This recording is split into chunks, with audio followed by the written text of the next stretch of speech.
Hvad så, mand? Det er Sydney lige igen, og jeg er kommet op til Biker Jens nu. Det er mit største idol nogensinde. Jeg tror, vi er sådan her.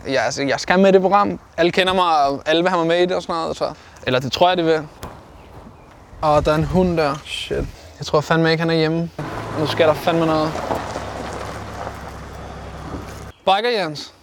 What's up? Undskyld, hvad får du her? Er du sød? Giv lige flytte her. Ja. Hvad hedder det? Det er fordi, jeg skal med i Chevrolet-race, og jeg snakker med rigtig mange. Og så tænker jeg, så vil jeg tage op til dig og høre, fordi du er the man. Altså, jeg har din poster på væggen, og for helvede. Altså... Jeg har ikke lavet nogen plakater, vel? Nej, men du ved...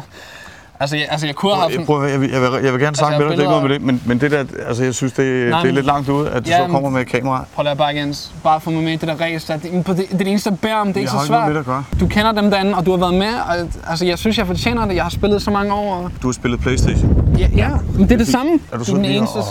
Bare igen, prøv at høre. Ved du hvad, hold nu op med det der, jeg gider ikke mere nu. Du skal afsted nu. Du skal bare høre, hvad jeg siger. Prøv her. Hey. Kom lige. Alright. Sådan. Bare også, du kører lige.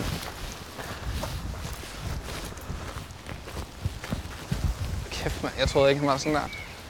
Hvad var det, jeg sagde? Ja, vi kan godt stå her, ikke? Hvad var det, jeg sagde?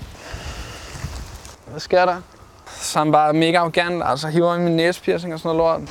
Hvad så siger den? Hvad tror du selv, altså? Jeg har forgudet den mand i så mange år. Laver han sådan noget pis, altså. Det var min sidste chance for at komme med. Folk ved ikke, hvor meget jeg gerne vil det her. Så puller han bare sådan noget lort, mand. Pull the plug, færdig.